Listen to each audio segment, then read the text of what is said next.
राजस्थान में विधानसभा चुनाव 2023 की तैयारियों में सभी पार्टियां लग चुकी हैं और मतदाताओं के बीच में जाकर अपनी अपनी पार्टी की रीति नीति और अपनी अपनी पार्टी के एजेंडे और जो काम सत्ता में रहते हुए उन्होंने किया है उसके बारे में लोगों को बताने का कार्य लगातार प्रत्येक गांव, शहर और कस्बे के अंदर किया जा रहा है। वैसे देखा जाए तो 80% किसानों का ग्रामीण परिवेश में निवास है और वहीं पर सभी पार्टियों के मतदाताओं की संख्या भी ज़्यादा है। आज हम करेंगे किसानों की बात, क्या है किसानों की पीड़ा, क्या रहती है उनकी मांग, किस बात को लेकर, किस मांग को लेकर करते हैं सदा ही आंदोलन। इन तमाम मुद्दों पर हम इस वीडियो के अंदर जिक्र करेंगे, तो बने रहें हमारे साथ।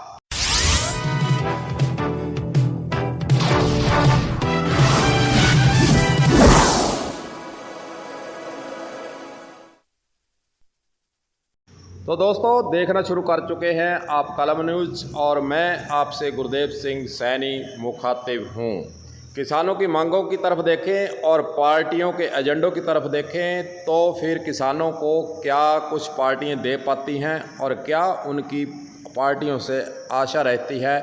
इसको अगर हम मुख्य रूप से देखें तो किसान को वास्तव में क्या चाहिए, सिंचाई पानी, खाद बीज, कीटनाशक दवाइयाँ, डीजल और उपज का सही दाम यानी MSP, और अगर प्राकृतिक रूप से फसल खराबा हो जाए तो उसका फिर बीमा क्लेम, और बाज़ार में जिन्स बेचने आए तो उसकी जो प्रक्रिया है उसमें सरलता रहे।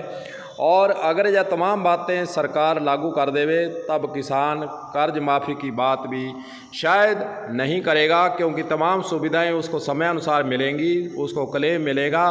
फिर वह बैंकों से कर्ज लेना और कर्ज लेने के बाद उसको देने की स्थिति में नहीं रहना, ऐसी तमाम बातों से शायद छुटकारा मिल सकता है अगर सरकारें किसानों की इन मांगों के प्रति सादगी से और कार्यकुशलता से और उनको पूरा करने के लिए आगे आकर कुछ काम करें।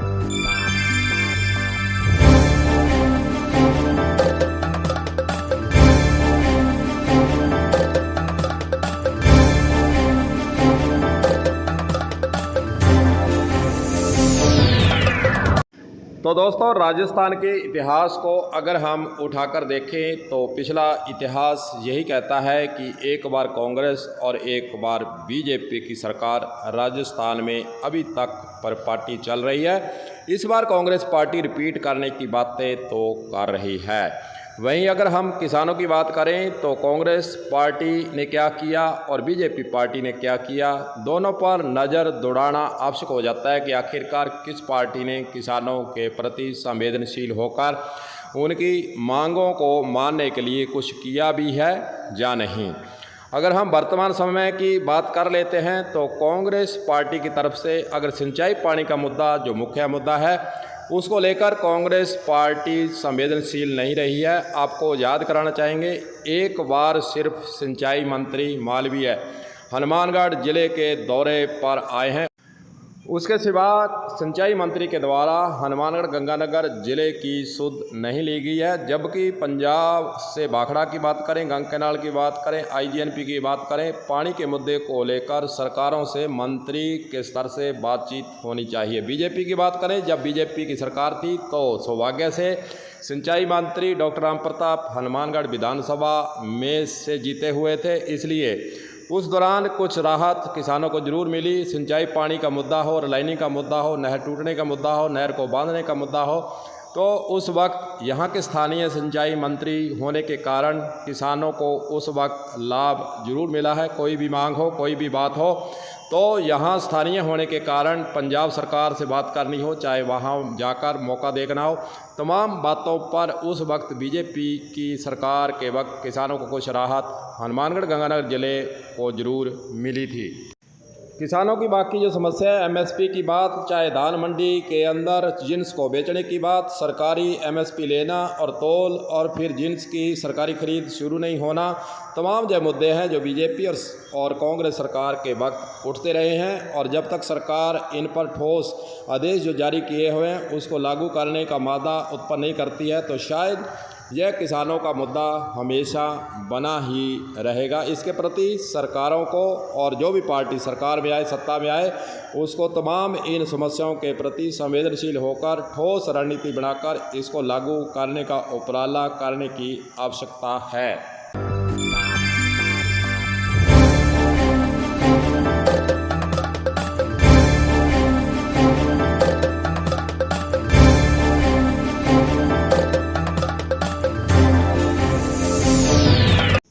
तो दोस्तों, राजस्थान में पार्टियों के एजेंडों की बात कर लें तो कांग्रेस पार्टी भी एजेंडा तैयार कर रही है, बीजेपी भी कर रही है और आरएलपी पार्टी भी कर रही है। आप पार्टी और भारत की कम्युनिस्ट पार्टी मार्क्सवादी जो कि कैंडिडेट खड़े करने की सोच रही है, वे तमाम पार्टियां अपने अपने एजेंडे को फाइनल करने के लिए लगी हुई हैं। कुछ बातें एजेंडों की सामने भी आई हैं। अगर हम कांग्रेस पार्टी की बात कर लें तो 100 यूनिट बिजली फ्री और तमाम महंगाई राहत शिविर लगाकर लोगों को रजिस्ट्रेशन करवाना, फिर उनको 2-3 महीने के बाद सुविधा देने की बातें हो रही हैं।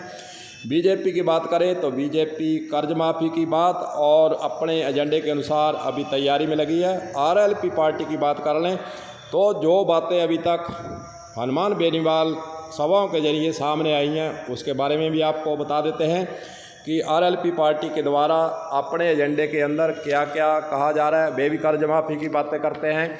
वहीं दूसरी ओर आरएलपी पार्टी के द्वारा एक महत्वपूर्ण बात राजस्थान के अंदर कही जा रही है कि स्टेट के टोल प्लाजे हैं वह बंद करें, यानी स्टेट के अंदर जो टोल प्लाजे चल रहे हैं उनको बंद किया जाए। सड़कें चलने लायक नहीं हैं और बेफजूल जनता को लूटा जा रहा है। 20-20, 30 साल से टोल प्लाजे चल रहे हैं, उनका जो खर्चा लगा था उससे तिगुने चौगुने कमा चुके हैं। फिर सरकार टोल प्लाजों को बंद क्यों नहीं करती है, यह आरएलपी पार्टी के द्वारा मुद्दा उठाया हुआ है। वहीं दूसरी ओर बीजेपी पार्टी के द्वारा वसुंधरा सरकार ने स्टेट के टोल प्लाजे निजी वाहनों के लिए फ्री भी किए थे। यह बात भी हनुमान बेनीवाल के द्वारा इसका जिक्र सभाओं के अंदर जरूर किया जा रहा है। साथ ही आरएलपी पार्टी के द्वारा यह भी कहा गया है कि पेट्रोल डीजल के जो दाम वह पंजाब हरियाणा के बराबर की जाए, जन स्टेट का जो वैट है वो कम किया जाए। यह भी महत्वपूर्ण मांग है, किसानों से जुड़ी हुई मांग है, आम मतदाताओं से, आम जनता से जुड़ी हुई मांग है। वैट राजस्थान के अंदर पेट्रोल डीजल पर ज़्यादा है, इसलिए महंगाई और तमाम किसानों को जो सुविधा होनी चाहिए वह नहीं मिल रही है। हरियाणा पंजाब में सस्ता मिलता है, कालाबाजारी होती है, दुर्घटनाएं होती हैं, डबल टैंकर लगाकर ट्रक चलते हैं, दुर्घटनाएं भी हुई हैं, होती भी रहेंगी जब तक इन तमाम मुद्दों पर सरकार नहीं सोचती है। इस प्रकार आरएलपी पार्टी के द्वारा जो किसानों की सुविधाओं को बढ़ाना उसकी बात की जा रही है, युवाओं को रोज़गार देना और ख़ास रूप से जो राजस्थान के अंदर माफिया चल रहे हैं, आरएलपी पार्टी के द्वारा उस पर जोर दिया जा रहा है। आरएलपी पार्टी ने मांग भी की है और एजेंडे में भी रखा है कि राजस्थान के अंदर बजरी माफिया, पानी माफिया, तेल माफिया और जो शराब माफिया और वहीं दूसरी ओर पेड़ माफिया, इस प्रकार ये जितने भी माफिया हैं, तो आरएलपी पार्टी के द्वारा कहा है कि अगर सरकार हमारी या हमारी भागीदारी से बनती है तो तमाम जितने भी माफिए राजस्थान के अंदर चल रहे हैं, काम कर रहे हैं, घोटाले कर रहे हैं और लोगों को धमका रहे हैं, इन तमाम बातों पर अंकुश आरएलपी पार्टी के द्वारा लगाया जाएगा। ये अच्छी बात है क्योंकि जितने माफी हैं इन्होंने तो राजस्थान के अंदर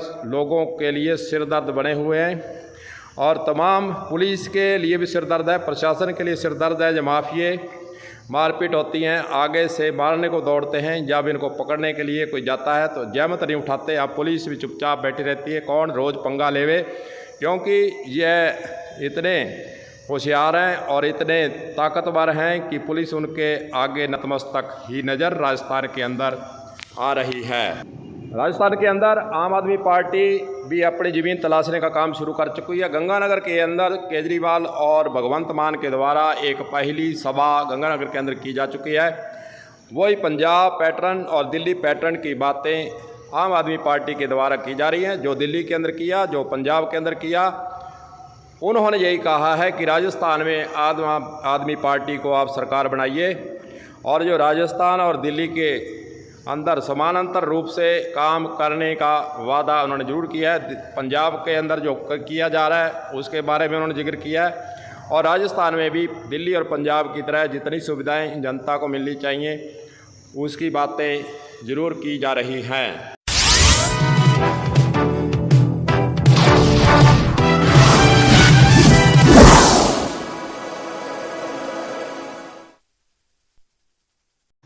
राजस्थान के पिछले इतिहास को देखें तो 3 सीटें आरएलपी की वर्तमान समय में राजस्थान के अंदर जरूर एमएलए जीते हुए हैं, और इस बार दमखम लगाकर आरएलपी पार्टी अपनी सभाओं को किए हुए हैं। कांग्रेस पार्टी अपने तरीके से लगी है, बीजेपी पार्टी अपने तरीके से लगी है, और आम आदमी पार्टी के द्वारा एक सभा की गई है। आगे तमाम बातें देखने वाली होंगी कि कौन सी पार्टी किस तरीके से मतदाताओं को लुभाने का काम करती है, कौन कौन से और एजेंडे नए लेकर आती है, और कौन कौन से पुराने एजेंडों को दोहराया जाता है। और आरोप प्रत्यारोप का जो दौर है वह भी जब चुनाव आते हैं तो चलेगा। एक दूसरे पार्टी पर जब सभा होती है तो फिर मीडिया जब दूसरी पार्टी सवाल करता है तो वह आरोप लगाए बिना पीछे रह नहीं सकता। तो चलिए दोस्तों, विधानसभा 2023 से संबंधित आगे भी हम पार्टियों के द्वारा मतदाताओं के लिए क्या कुछ किया जा रहा है इसके बारे में आपको अगले वीडियो के अंदर फिर हम जुड़कर बताएंगे। तो गुरुदेव सिंह सैनी को दीजिए इजाज़त। नमस्कार।